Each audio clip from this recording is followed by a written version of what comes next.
see, I took advantage of the fact that I'm a woman and I detained him. Thank you so much for staying, sir. Let's get down now to the business of the day. The first question would be, taking into consideration the presentation by the MEC, the presentation that I just did, and also the infrastructural opportunities presented by Mr. Lupeng. How does your solution solve the citizen reality need for service at the coalface, allowing for innovation today, not in 2030? That's a question that I'm asking my panel members in no particular order. And as you are responding, please reintroduce yourself.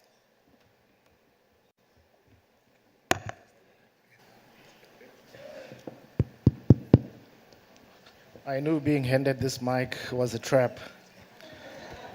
So, Madam Chair, thank you very much. My name is Kiwikanze Marungwana.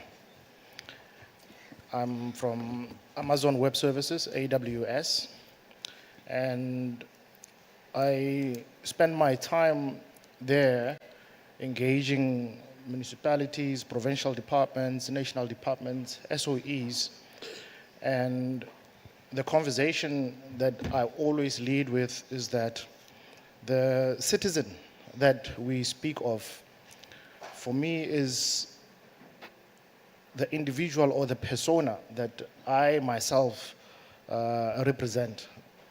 There is mention of a hypothetical young man who is in a rural location in South Africa, and he's applying for government services, and he needs connectivity, and he needs to certify documents, and he needs to apply for jobs.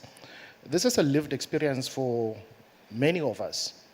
And I have a story from when I was still in high school. The South African Post Office had an internet box in every post office. And for some of us, that was the first eye-opening experience of the World Wide Web. There were no internet cafes at the time, and that was the only access to the digital world that we had access to discover universities, to discover careers that we were not even aware of. And that's where I applied for my university studies, having discovered that there's universities that have online application forms that you don't have to print documents. You can use digital tools to advance yourself.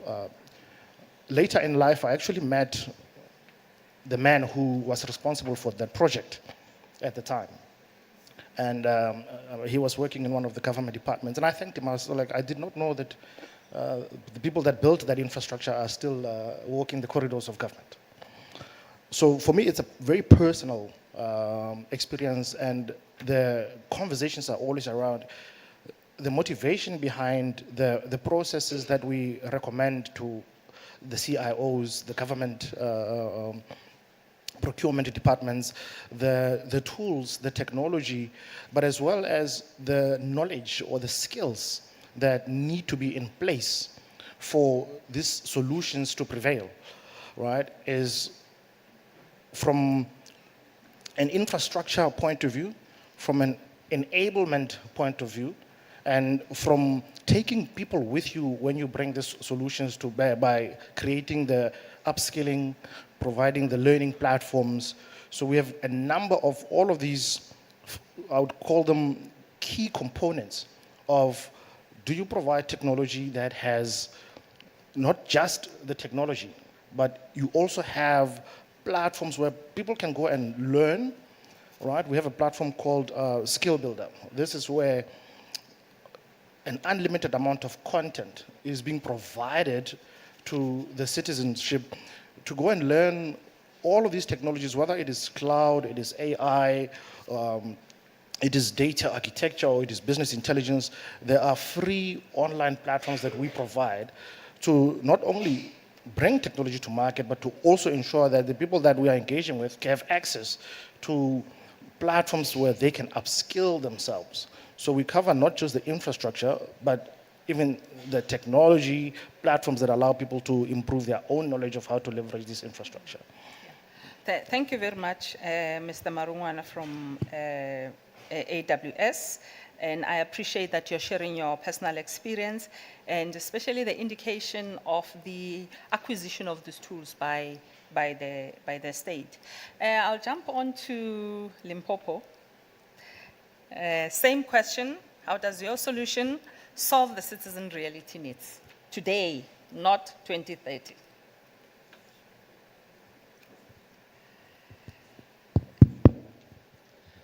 Good afternoon. My name is Karel Joubert. I'm from Limpopo Connection.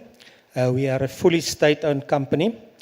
And our role is actually to make all this nice technology that our partners are talking about accessible to the man on the street. As the MEC said, we want no one to be left behind. And in doing so, we are establishing a digital hub in Sheshego. We are doing that with the assistance of CSIR, Department of Communications and Digital Technologies, Department of Science, Technology and Innovation. It is a 5,000 square meter building. And in that building, we're going to allow anyone to come and experiment with artificial intelligence, to test the technologies like DeepSeek that Huawei was showing us about. And we will allow anyone to innovate with AI. That is what we're currently offering, and I will just stop there for now. Thank you, Program Director. Thank you very much. Let's move on to the next panel member. Good afternoon, everyone. My name is Thabo Makenete. I am with Meta. I head up public policy for the Southern Africa region. I think our platforms are amongst the most prolific throughout the globe. I mean, you take Facebook, Instagram, and WhatsApp. On any given month, on any given day, there's more than 3 billion people that are using either one of those. Now, we have seen government actually starting to move to those platforms as well. Myself and my colleagues in our Johannesburg office, we work a lot with government around verifying government pages, verifying their WhatsApp numbers and so on. So we are seeing government moving towards these digital platforms and actually taking advantage and engaging with citizens via them, via those platforms. I think Facebook has become a central hub for how government also communicates with citizens. We are seeing a lot of innovation in local municipalities as well, using WhatsApp, where now you are able to just request your account, you request your statement via WhatsApp, and you get it immediately. You don't have to call a call center and wait for 5 minutes with music playing in the background. You can just request it via text. Now on the AI front as well, I mean, we have our Llama large language model, which is open source as well. And we have already seen a number of innovations around Llama in South Africa, in the rest of the continent as well. We have a young startup that we funded some time back called Fundamate that matches WhatsApp and Llama to provide access to helpful education hints for learners, sort of getting learners to prepare for their matric exams and so on and so forth, right? That platform now has around over 3.5 million users in South Africa and other parts of the continent as well. And they use the power of WhatsApp, they use the power of Llama as well to develop that platform. So learners now can just reach out to WhatsApp to say, I'm having a problem with this particular solution, how do I solve it? It then responds to them, right? We just launched a project as well recently with the department, with the DPSA, called Batupili AI chatbot, which was also developed on Llama, but it was developed by a local entity as well, because that's what we insisted on, that the skill to develop this platform, it has to be local.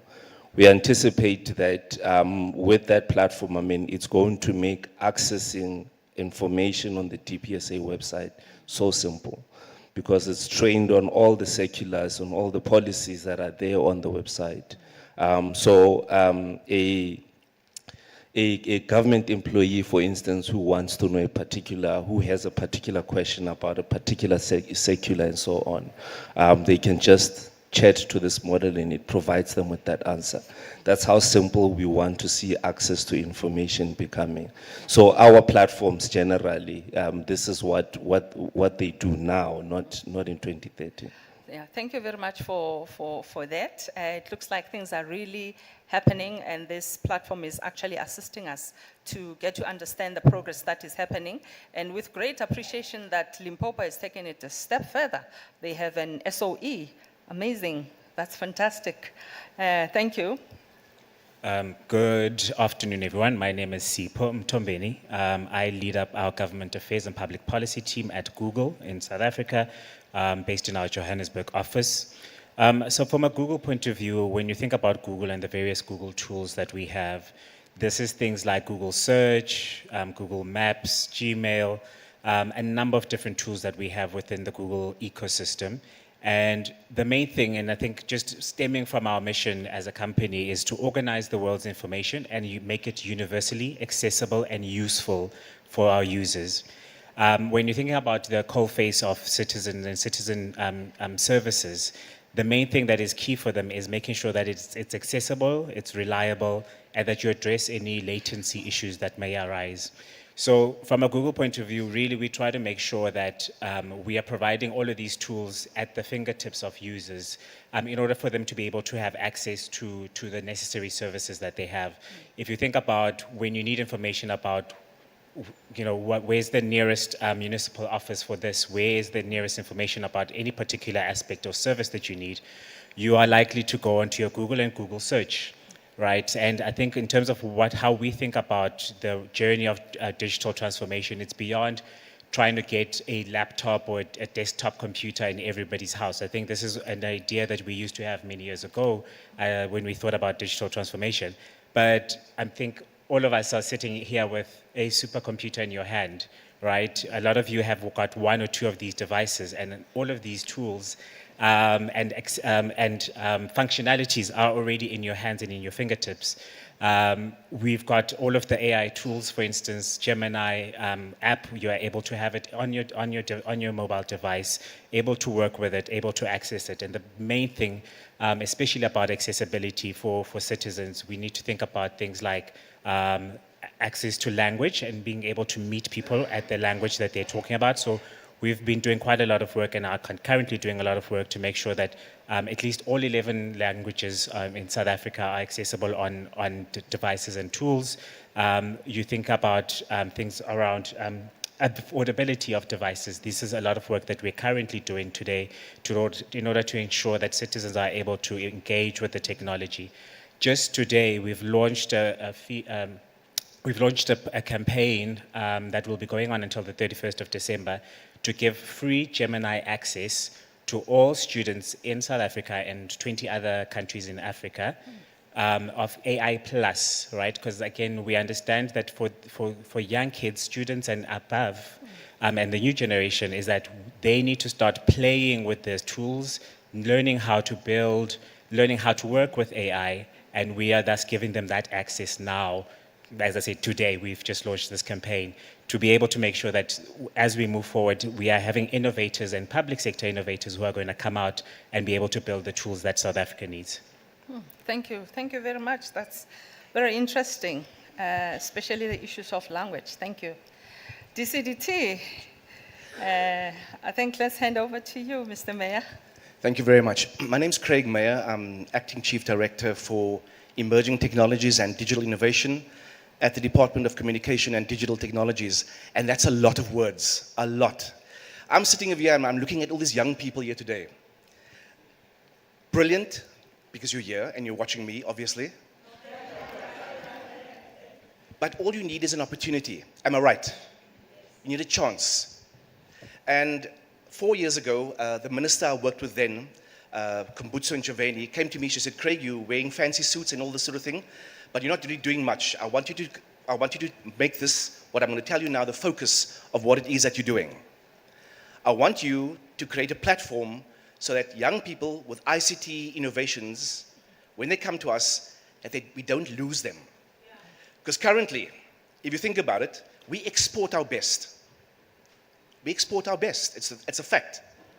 So we didn't have anything like that. And in the past, we would send people to the Department of Small Business or the Department of Trade and Industry, et cetera, et cetera. But the fact of the matter is, we lose the innovation.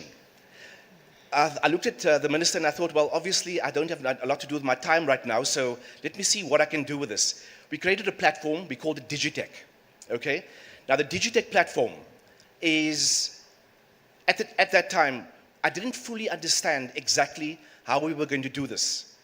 So, old government, we create something, we create a policy, we create an innovation, whatever, and then we parachute it in. That's wrong. What I decided to do, let's go and ask the SMMEs themselves what it is that they wanted. To cut a long story short, I'm going to rather speak to you about an innovation that came out of Digitech. We were doing a launch of innovation of Wi-Fi at a school deep in Northwest. Very rural, very traditional way of life.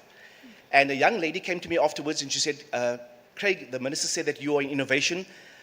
Maybe you can just listen to my innovation. And I gave her the Steve Jobs look. I said, you've got 3 minutes or less, because if you can't do it in 3 minutes, it's too long. So she lives a rural way of life. And in the rural way of life, people go to the Hosi or the traditional leader, or they go to them to intercede on their behalf with the municipality. So if you're a young man, you're of marriageable age, you want to get married, you go to the chief and he says, okay, you can have that piece of land over there. The problem with that is, when you go to the local village and you want to open up a bank account, after your ID, what's the first thing they ask you for? Proof of? Exactly. Now, you can't tell the guy behind the counter, so you go down the road, right? You see the guy with the 5 cows on the left-hand side. There's 2 hills behind him. I'm there. Doesn't work, obviously. So Solofelo, what does she do? She's got no technical skills whatsoever. She watches, though, a lot of YouTube videos. And she comes up with an app called AddressDocs. You can go and check it. You can download it today if you want to. And what does AddressDocs do? It links the municipality to the financial system, the banking system, to the traditional leadership.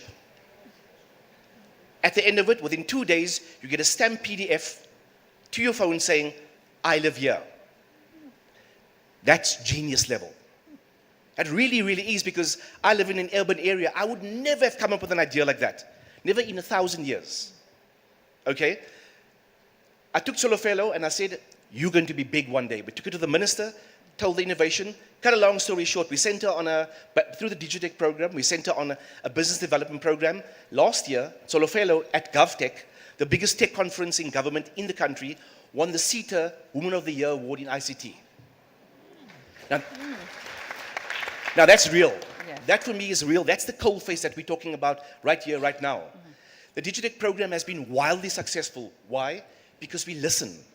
We listen first. Listen to the innovators. Listen to the young people. They've got the ideas. The bigger companies like let's say, just for want of a better word, the Microsoft and the Vodacoms, they're maintaining dominance. The young people, they're innovating. That's the difference. And only the guys who are from these rural areas, from the Kasis, only they can solve the issues from their places.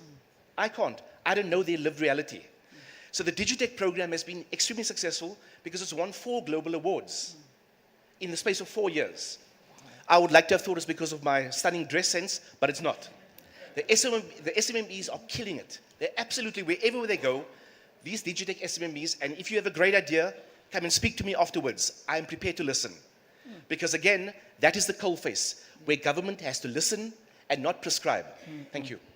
Yeah, thank you. Very interesting, and I like the fact that the young people are solving problems. If we move the mic to Dr. Mulewa, same question.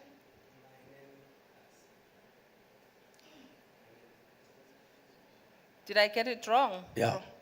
No, my name is Dr. Ron Mulea Mulea. from Microsoft. Mulea. I'm the technology lead at Microsoft. It is very dangerous to be correct in the presence of experts. So when I'm sitting with these gentlemen, I get scared. So the theme of the CPSI that is actually astounding for me is innovation. And when I was sitting there, I was watching the speakers. You could actually see the difference between the older age and the new age. In as much as the youth is 25% of our population today, they are 100% of the future. Therefore, as Microsoft, we've actually noticed that. And the aim of Microsoft, or the mission of Microsoft, is to empower each and every organization and every person on the planet to do their best. So coming to this very theme, you're looking at the outcomes that you're looking for. 2030 is too far. The citizens cannot wait for 2030 for us to actually adopt and embrace AI. When the question came, what are we doing now? Unfortunately, with my role now, I'm in the Public Safety and National Security cluster with the Department of Justice as well as Defense and Intelligence. There are solutions I may not share in public. But what I would say is the e-leave and the e-recruitment that we just did for a big security cluster entity like the police, for example, it took 1.2 million applicants to register their applications in a week for a decision to be made. And 5,000 policemen were hired. This is the impact.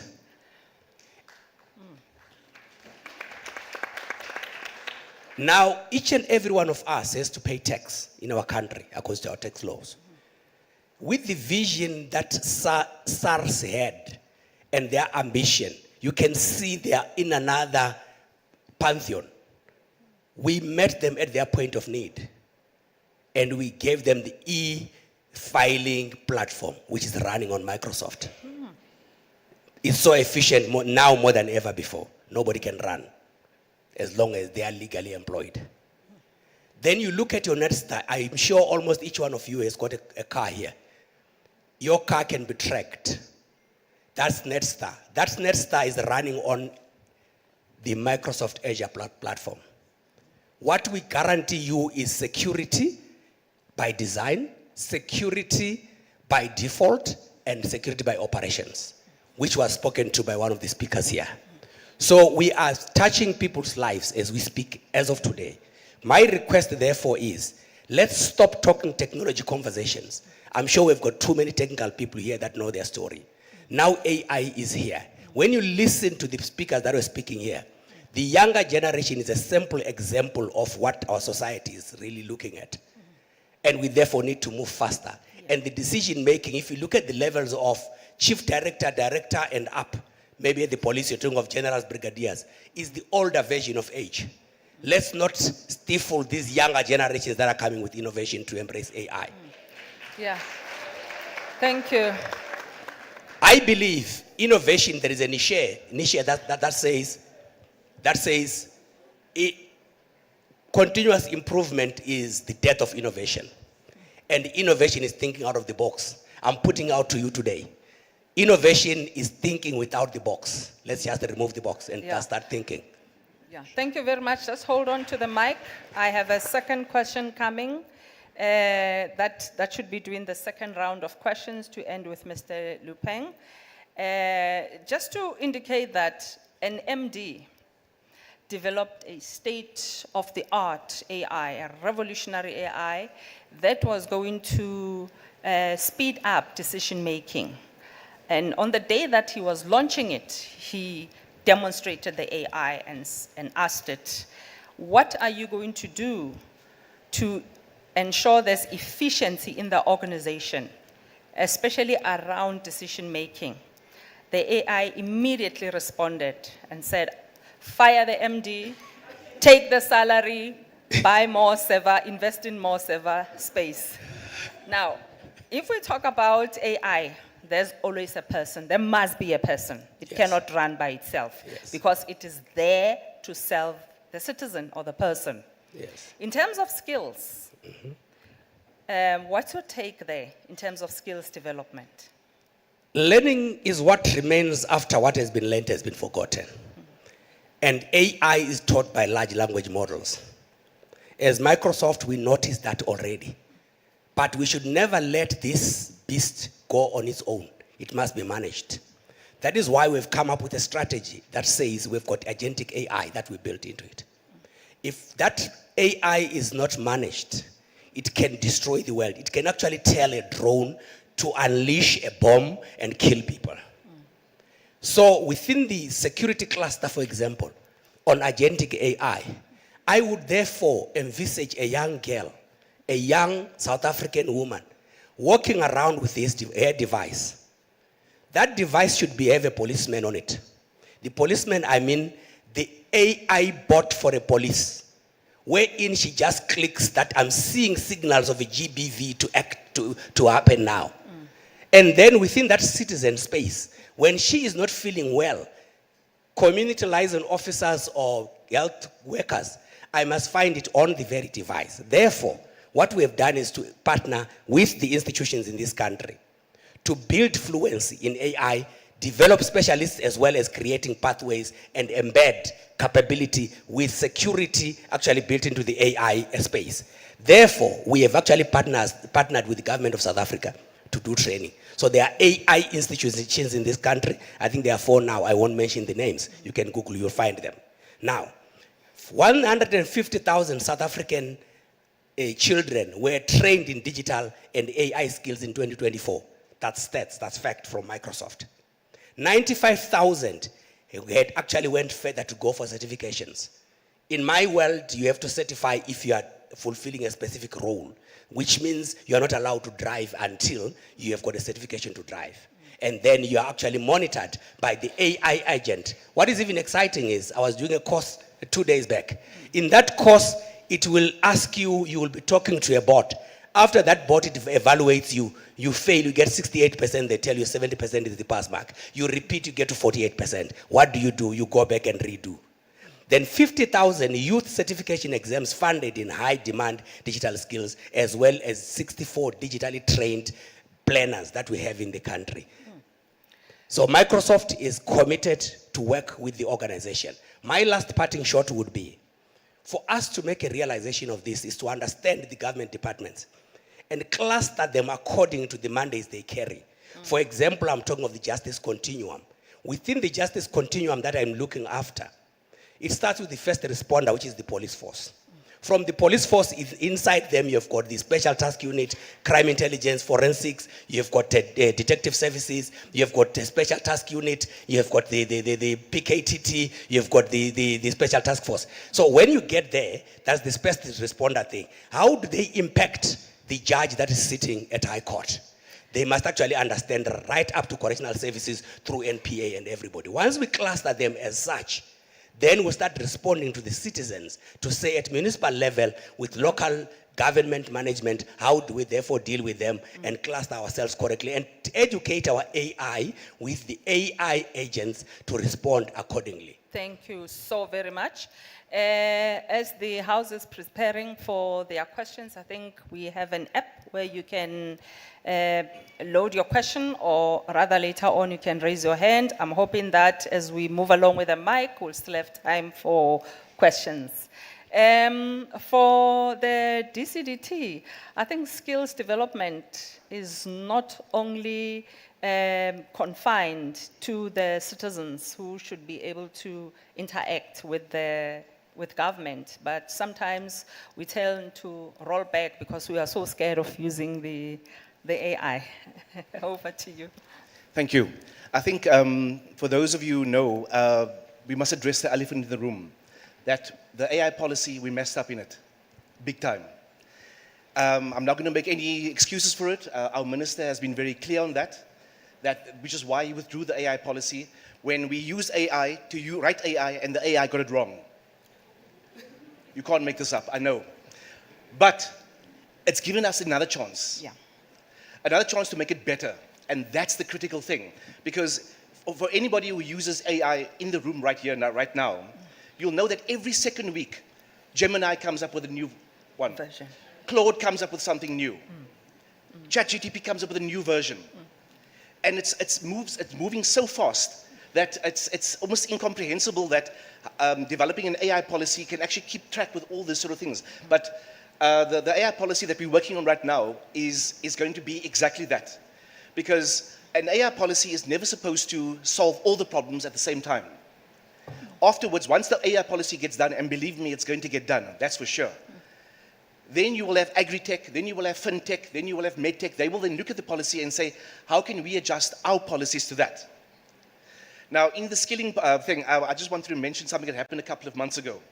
I was at a very, very aggressive, it was a unionized environment, and a gentleman in front, he said, AI is going to destroy jobs. It's absolutely going to destroy jobs. And I thought about it, and even the moderator was very nervous about it. And I said, no, it's fine. I don't think so. AI is not going to destroy jobs. The people who use AI are going to take the jobs from the people who don't know how to use AI. Yes. That's a fact. Technology always moves forward. It never moves backward, it never stands still. In saying that, it is basically incumbent on anybody and everybody to reskill themselves. The reskilling is absolutely essential, whether you're 65 or whether you're 18. It makes no difference. If you got a certification from 6 years ago, it's literally valueless in today's world. You have to update and reskill continuously. Because if you don't do that, you're going to be left behind, and the younger people will come and they will absorb the technology and use it far better than the older guys. We see that almost all the time. So in saying that, digital skills are absolutely essential, and the reskilling of the youth and the reskilling of themselves, to take it about themselves, is absolutely essential. Government can merely guide. We can't prescribe when it comes to this because the AI moves so fast. And we always say that when I look at how, especially the Digitech program has affected and really moved young SMMEs forward, I look at it and I say, 5 years ago, those guys were at the cutting edge. 5 years later, they're not. Why? Because a new generation has come to the fore, and a lot of them are sitting here right now.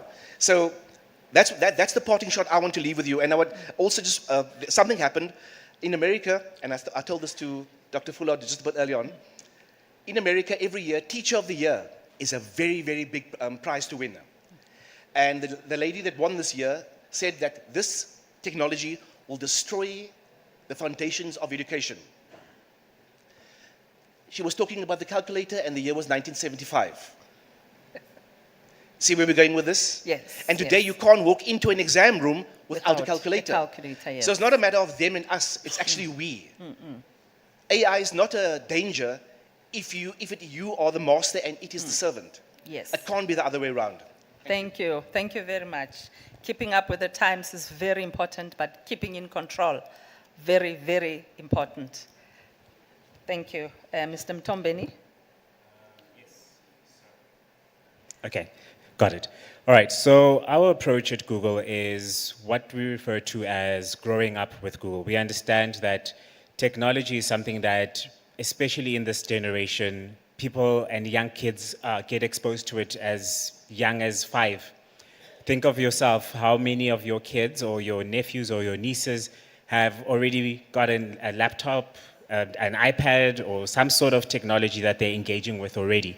So we believe that starting with skills development and starting with skills for the next generation starts now at foundational level, right? So we've developed programs like what we refer to as Experience AI. Experience AI is a program that's aimed at primary school kids, teaching them the foundations and kind of the basic knowledge about AI and AI technology, so that they know this before they get into the more advanced aspects as they move on.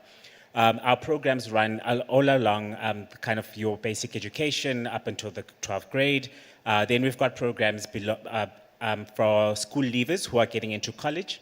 Part of the things that we're doing now is making sure that we are working with, for instance, Department of Higher Education to embed AI knowledge and AI skills into the curriculum, right? So kids at university, whether you're doing food technology or you're doing engineering or you're doing hospitality or anything else, you need to know what AI is, right? So we are trying to work with the Department of Higher Education to make sure that that skilling and that knowledge is embedded within the higher education level. So this is university, TVET, CET colleges at all of those levels. And then you start thinking about, okay, so now I've got the skills, or I've got a college degree of not, or I'm actually going to empower myself in business. So we've got programs that are directly targeted at entrepreneurs and small businesses for them to learn how to use the technology in their business. How do I use AI in my financial decision making, in my day-to-day operations of my business, whether I'm a hair salon or whether I'm a butcher or anything else? How do I use the technology? And we try to meet those SMEs at where their needs are. And then beyond that, beyond kind of the ordinary citizen, I think the main thing that we're also trying to do is to make sure that we are empowering our public servants. So we have programs that are again targeted at government employees and public servants. And I know even that community is a very different range. So from the admin staff to the technical IT guys, we try to address at each of those needs to make sure that the skilling part is really part of that. And the main thing is to empower people to be able to know and be able to engage with the technology. As Craig's example is now, I mean, a lot of us couldn't do a lot of arithmetics without the maths without the calculator that we have. So AI being a technology of general purpose has to be applied across the nation, and that's kind of our approach. From as young as possible, we try to grow you up with the technology, but then meet you at your need at wherever you are, whether you're an entrepreneur, whether you're an employee, whether you're technical or not technical. We really try to take that approach as we're addressing skills in the country. Yeah, thank you, thank you. I keep telling colleagues that there was a time that being a typist was a profession, and right now you are outdated, if that's what you go with your certificate. Thank you. Mr. Makenete? I think our approach in Google is very similar because we come from the same city in a way. But we also start at the youth level, because one thing that we realize around our platforms, for instance, your Facebook, your Instagram, youth want to feel safe on those platforms. So we begin at the youth level where we partner with communities, we partner with NGOs to actually do a lot of training around how to use our platforms, how to be safe on our platforms. And now we've actually added AI to it as well, because AI is now a big part of our platforms as well. How to use AI responsibly and so on. And then we then move to the tertiary level as well, where we have partnered with a company called Digify Africa, for instance, and they have a Digify Pro program that looks at how do we create the next level of marketers, the next level of creators, the next level of social media managers, and so on. We've also included AI in that, and how do you create content using AI, how do you manage your content using AI, and so on. Also for government as well, we do have a program called Skill Up that actually trains government employees right from the beginning of how do you manage your account, how do you secure your account, all the way to how do you manage your department's content, for instance, on our platform. How do you use AI to help you manage the content on our platform? So we have all the tools around training, and we are so invested in it, in making sure that people are actually well equipped to use the platforms that we have, to use the AI that is integrated with our platforms.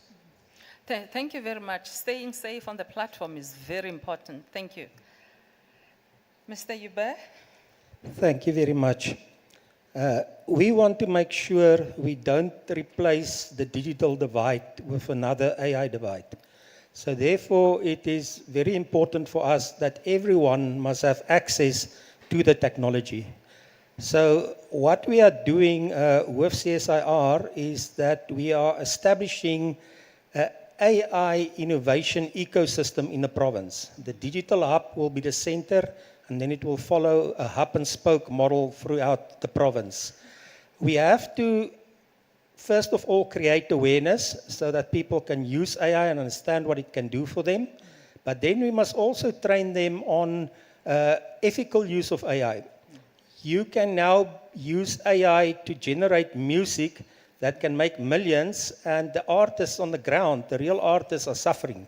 So what are we doing to assist them? And that is the type of things that we have to show the youth that come into the AI center, how to use AI responsibly. Another thing is with the explosion of AI, your cyber security has become much more important. The attacks on our infrastructure has probably quadrupled in the previous year, and we will have to see how we battle the attacks that are now orchestrated from AI and the systems that are developed with AI to attack our infrastructure. So our focus will be, don't exclude anyone in Limpopo, give everyone opportunity, but make sure they use it ethically and responsibly.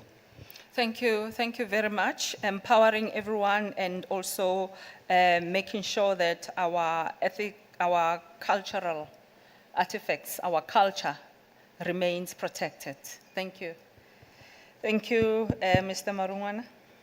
Yes, I think one point that Dr. Ron was mentioning was, a couple of days ago he was busy with a course, and there was another comment around how, the certifications that you got 6 years ago are very likely no longer relevant now. And for me, that is what I want to emphasize to, especially the youth, but not only the youth. A lot of us that have had responsibilities that we've been on for 3, 4, 5 years, it's a call for urgency around how we continue to remain relevant in the advent of AI. So the skills development issue is a very common conversation, and when you look at how much emphasis goes into that, right?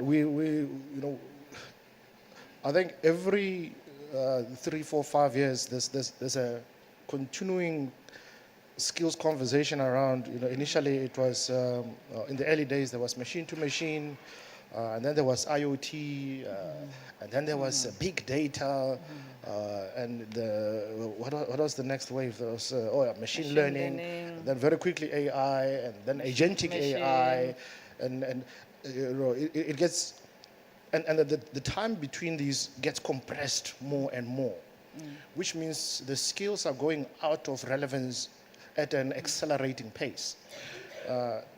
Yesterday, someone asked me, and that's the funny thing with these kinds of conferences where they want you to have a crystal ball, but it's becoming increasingly difficult to say, what are the skills of the future, right? And Craig mentioned as well that almost every 6 weeks, there's a new model that's coming out. If you're still building on old models, right, two weeks later, someone gets a new model, they can build things that you were building 2 weeks ago at a 10 times faster rate than you are. Right? These AI models themselves are going into self-development loops where the AI models are even improving themselves, right? So if you are trying to keep up with technology, right, you are on a constant,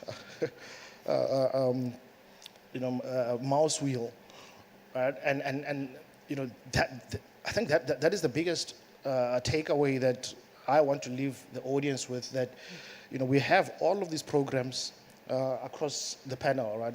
We have programs that deal with kids in school, right? The Amafu program with AWS.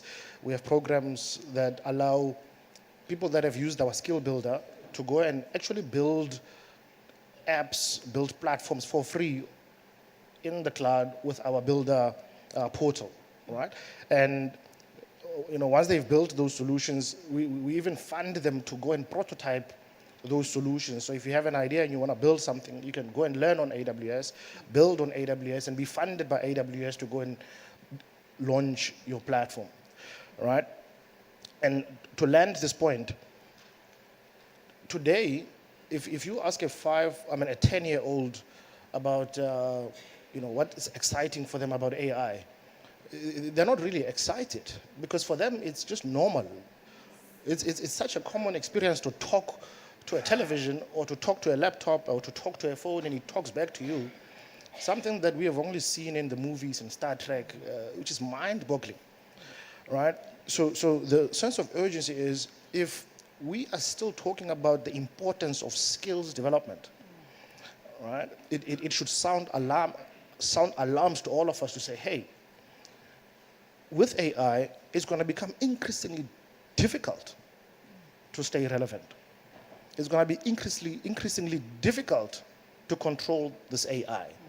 So there's at least 50 programs that have been mentioned here, and the call from me personally is if you don't grab any one of these gentlemen, which is sad to say because I don't see a lady on the panel except for the Madam Chair. Yeah, that's why I'm abusing my space. Right? If you don't grab one of us and say, hey, you said you have a program for school, or you said you had a program for my TVET college to use your content for free. And that's the other point, right? Most of these programs are free. Most of these programs, and that's the impetus, or at least that's the contribution that all of us on the panel are trying to get the message out there, that a sense of urgency, the call to action is, right, let us take these opportunities by the horns, because the responsibility is not only on our side, but it's on the audience as well, to really, call us on our claims. Yeah, yeah. Thank you very much. I think the issue of the crystal ball and the emphasis on continuous learning. Don't say you know this and then stop. Continuously keep up. It's very important, otherwise we become irrelevant. Thank you very much. Mr. Lupe? Yes. Okay. So I'm from the Huawei. So we are in South Africa and for South Africa. So we are working, we means the Huawei, working with the 89 university and the TVET colleges, training over 10,000 students annually. And through digital school, we are connected over 100 rural schools, reaching more than 72,000 children. As we all know, in AI era, scale is very important. If we want to know what is AI, we need to use AI agent every day. So like me, I just make an example. Every day, I will use the AI agent to help me to collect the internet news. The newest technical news from the website, and send to me through email every day. So every day, I remember in 9 a.m., I will get the news every day. So I also downloaded the AI agent in my laptop. And also, like my son, also use the smart cell phone to use the AI agent every day to help them to tell story for him like that. So if we want to improve our skills, we need to use the AI agent and know what is the AI. Like the government, they also need to provide more opportunity for young or children, provide more courses, help them to improve their skills, let them to improve their technologies. That I think in the future, so in South Africa, most of South African citizens, they will know what is AI and how to use AI and find a more good job for them. Thank you. Thank you very much. AI can be used as a critical resource, and I also appreciate the fact that as Huawei, you are keeping the qualifications relevant by engaging with universities. I don't know if on the floor there's a question. I can't see very well. If there's a question, please stand up. It's a mouthful. Do I get to ask you a question?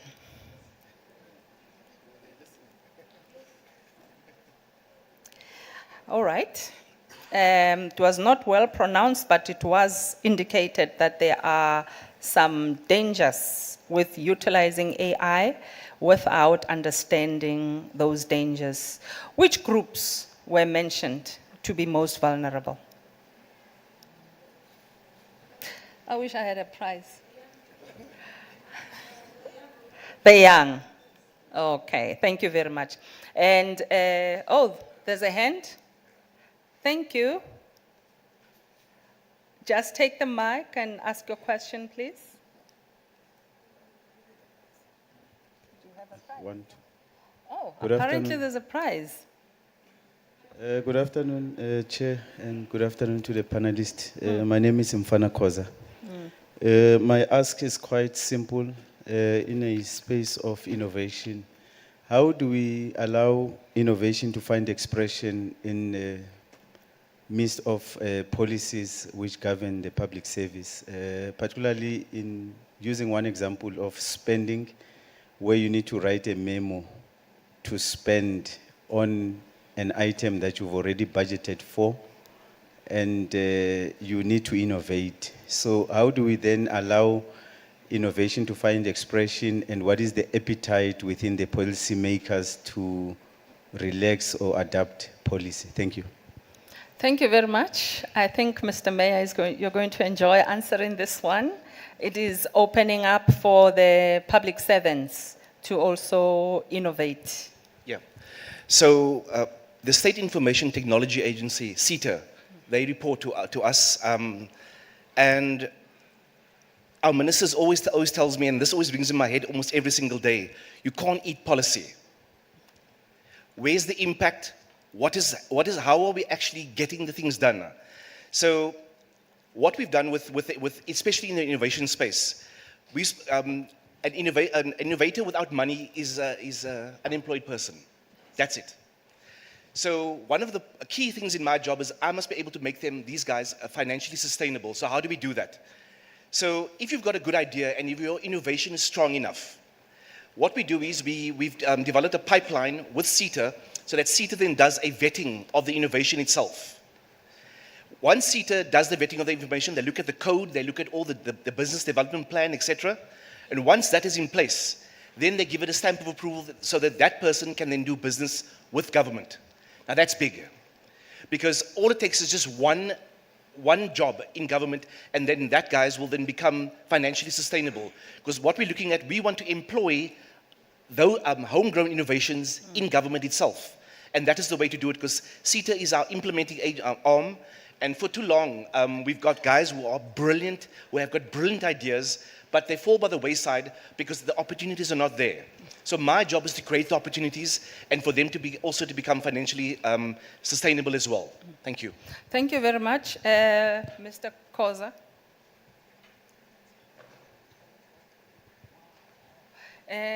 Is that Mfana Futi?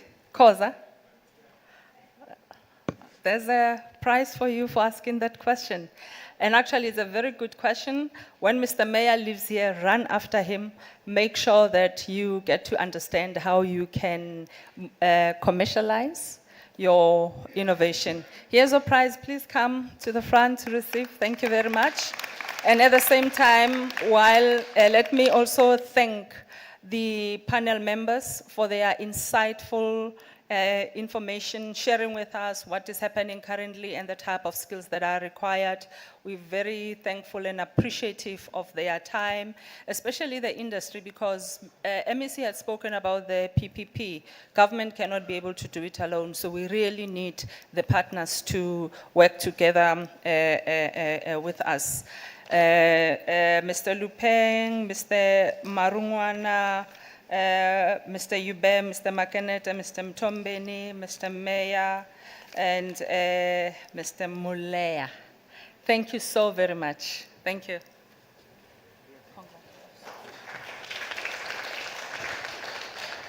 Program Director. I think there's a raffle also that's going to happen.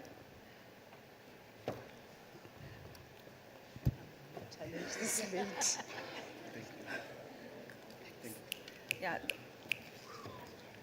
Oh, yes. I understand, Program Director, why you're giving a gift to a man when I've answered first is because of the men's choir in the front. In the Women's Month. The question of who's... I'm the one who answered first. Oh, he asked the question. All right, let's see what we can do for you. It's okay, it's okay. I would like to ask, okay, you have said we must tap into the opportunities that have been presented to us. Yes. I think as innovators from government, which we know that our government is very poor.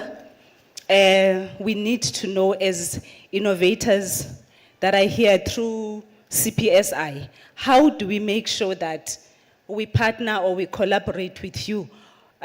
Say from Microsoft, you mentioned that there's a surprise, there's a big project you're working with Department of Justice, right?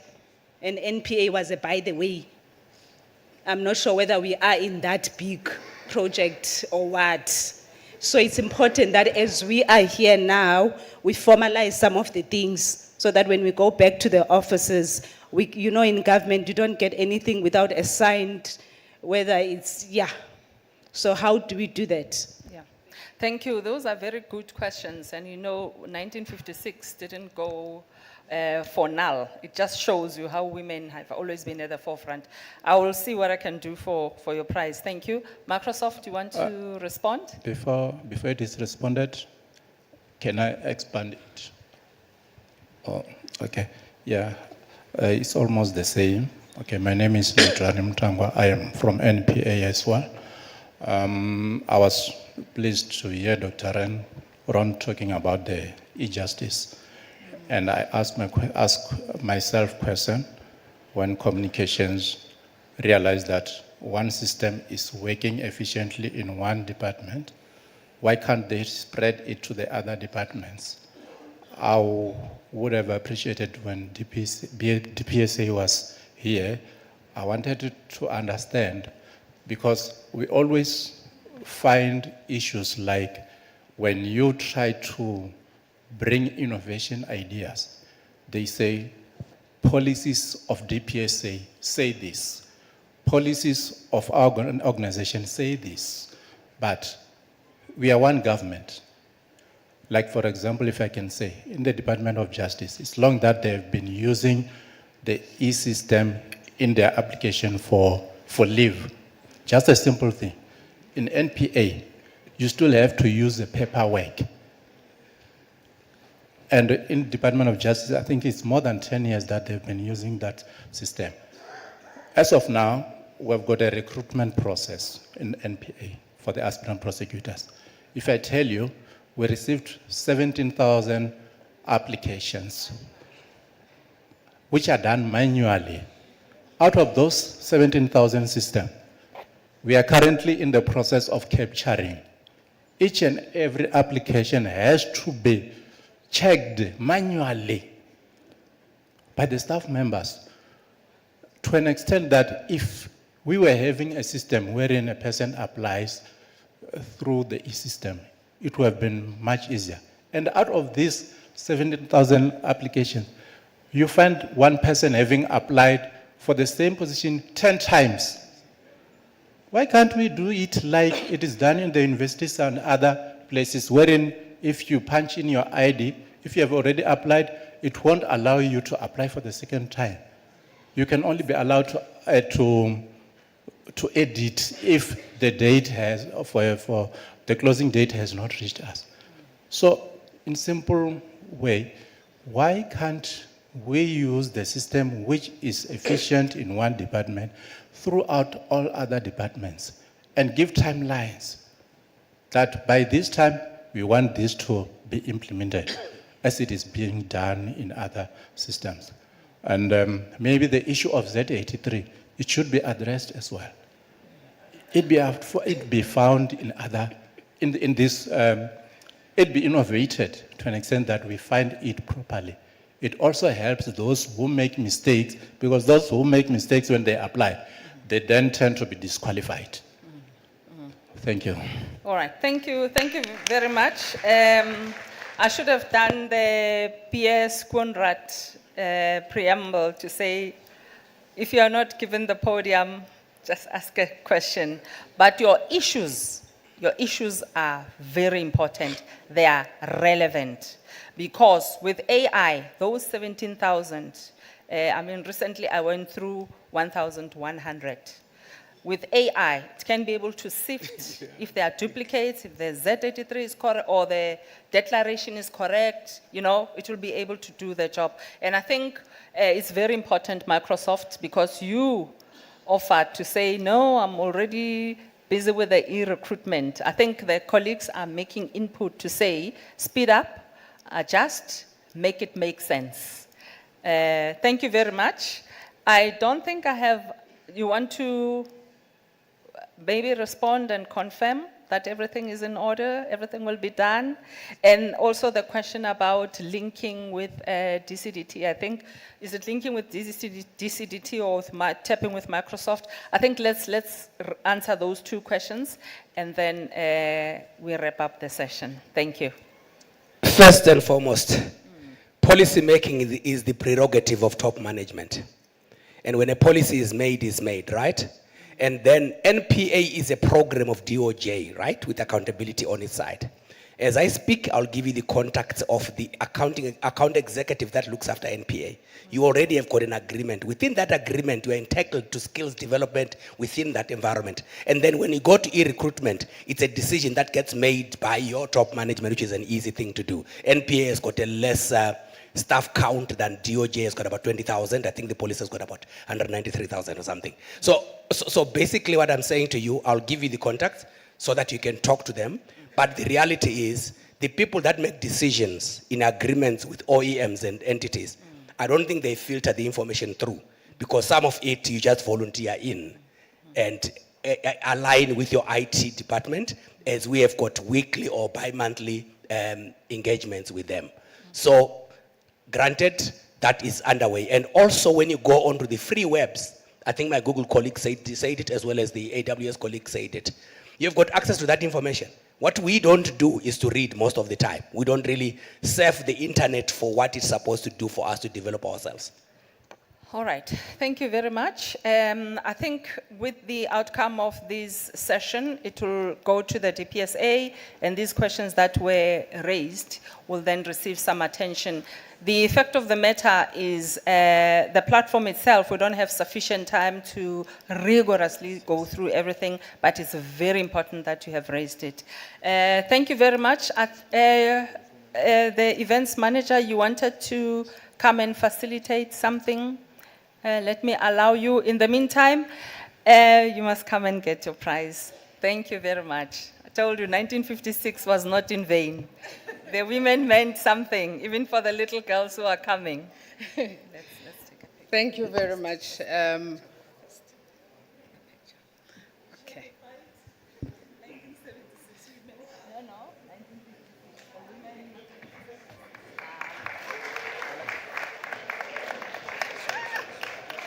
Thank you. Where's the cameraman? Where's The camera. Maybe stand there. What's going on with them? There. Stand there. There's the camera.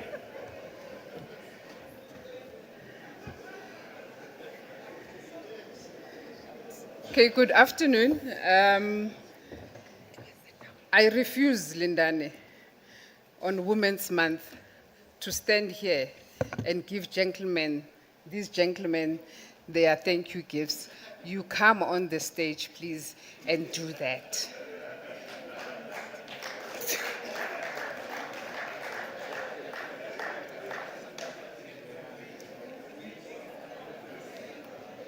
I refuse.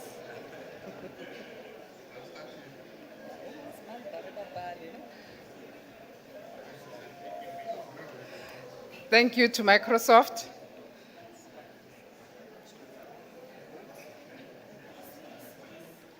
DCDT. Please declare. Government to government. You must declare.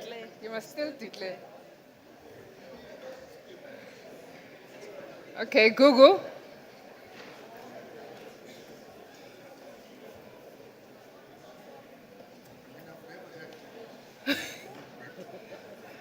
Meta. Oh, you're all getting. So, yes.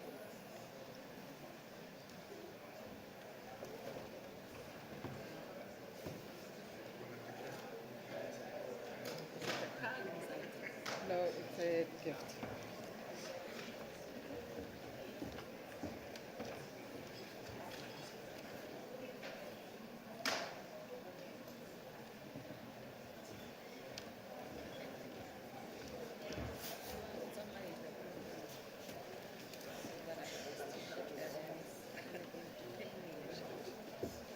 Mabatu, can I have the one for Toto? I will give because she's a lady in celebration of Women's Month.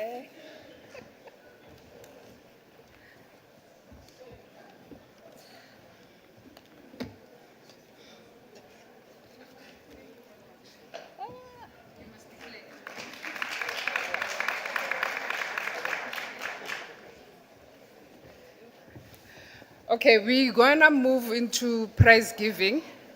So it's not only the panelists that gets prizes. So thank you very much to our panel members. I will first call on Huawei. They've done their own raffle and they've got prizes to give. And for the CPSI 1, we are going to select names from those people that have been participating on the app. Yeah. Yeah.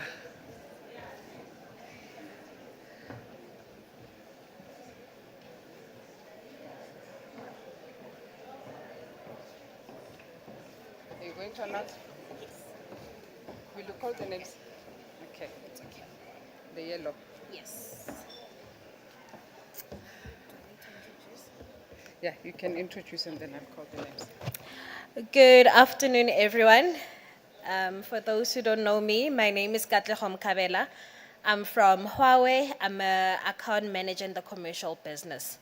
I'm with my colleague, Emily. We are in the same department. So it has come to that time of the day. We've promised a lot of people that there'll be a raffle. It's the time we'll give away 10 gifts, different gifts. So good luck to everyone. Can I get a drum roll? Okay. The first one goes to the Western Cape. We have people as far as the Western Cape. Nazim Mohammed.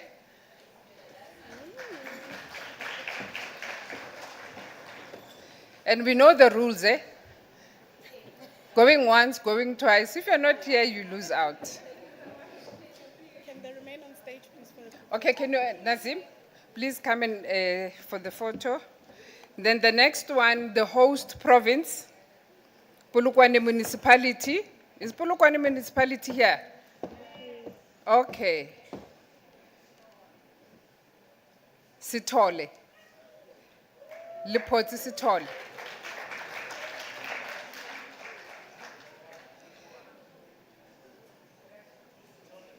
No, Lipoti Sithole. The next one, Stats SA, Moses Masango. Okay, okay. Another Stats SA. I think we need a Madlanga here. Innocent Ndlala. And they're sitting together.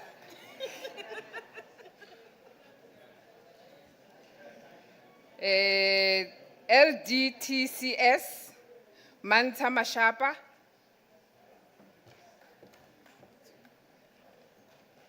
Is it here? Then Gauteng, Mfana Khoza.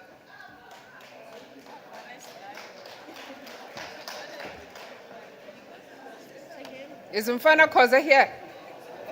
Going once. I see someone coming.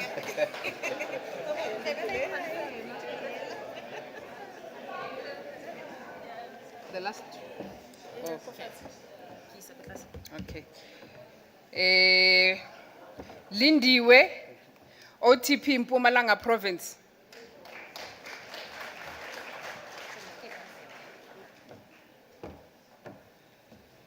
Maruleng Municipality, Taile Malepe.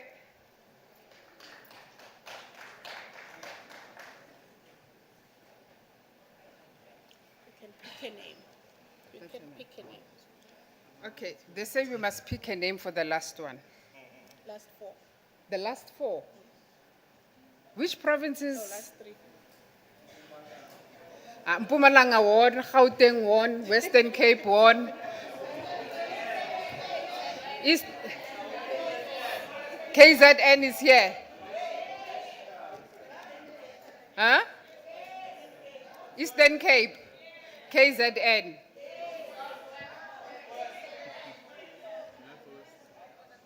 And Northwest and Northern. Is Northern Cape here? No. So KZN. How many people are from KZN? You have CPSI. Okay, you raised your hand first. You can come through. That's KZN, eh? Okay, Northwest. How many people do you have from Northwest? 1, 2, 3. Okay, they're requesting that side. You can come through. One person from Northwest. How many do you? Eastern Cape. The lady in the white jacket, she's half standing. You might as well come. Huh? Eastern Cape.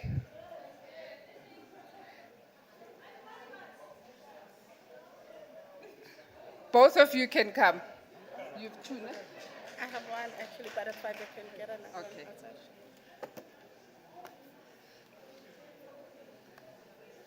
Okay, you can take your picture.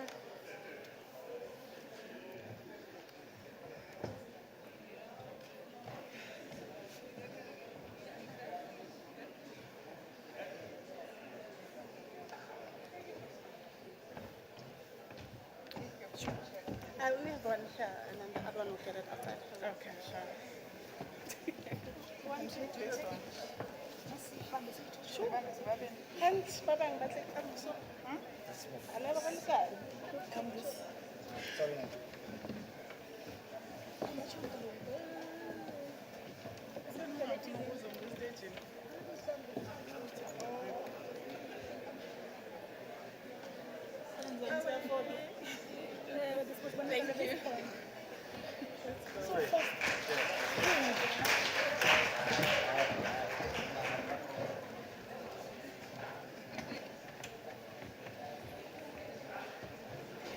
Okay, CPSI gifts. Maba to come.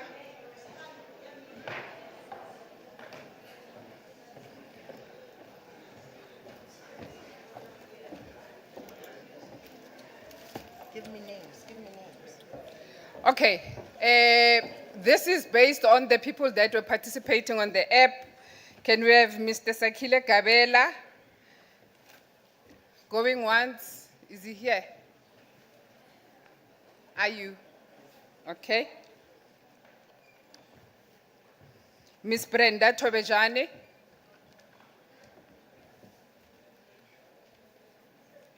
Are you here? Okay, please come when I call your name, or else we do a countdown and you miss out. Miss Mildred Risaba. Mildred, are you here? Okay.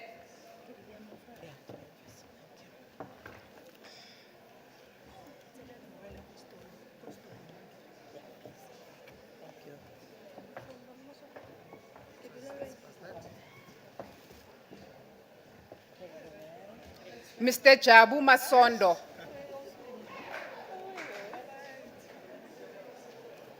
Jabu Masondo. People are looking. Oh, he's here. Huh? Awa, Mabunda. Kilimpopo, all the Kilimpopo. Awa, Mabunda. Where's Jabu Masondo? Eh?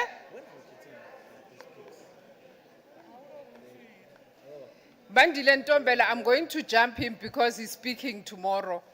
So he's not going to get. Stanley Makaleng. Stanley, are you here? Mabatu Veronica Ndlovu.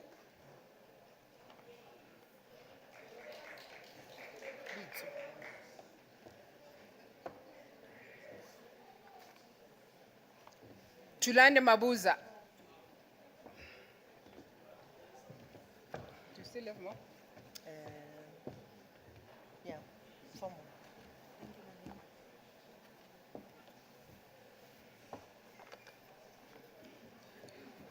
Thabo Ditsela. Mr. Thabo Ditsela. Going once. Are you here? Okay. Mr. Abram Sifohlan. Okay. Do you still have more, Marot? 3 more.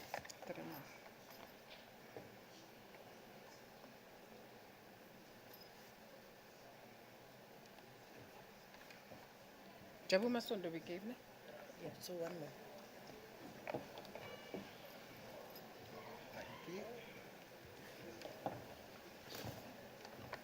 Stanley Makaleng. You got. Oh. Hey, yeah, Stanley was busy. Stanley means business. One less person. I'm looking.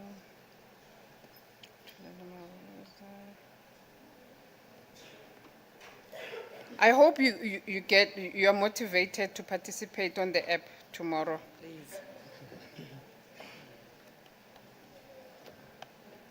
Nditwana.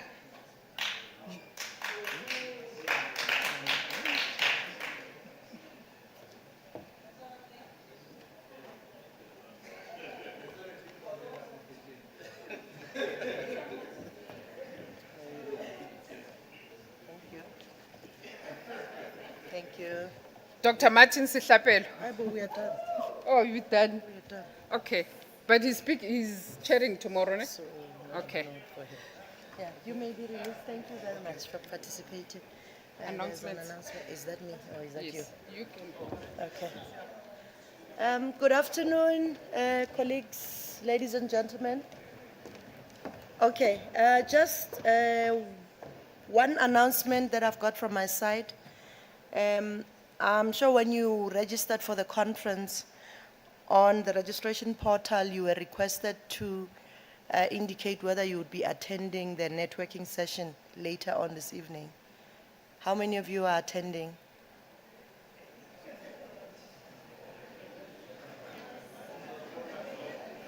Did you guys register? I don't have your names.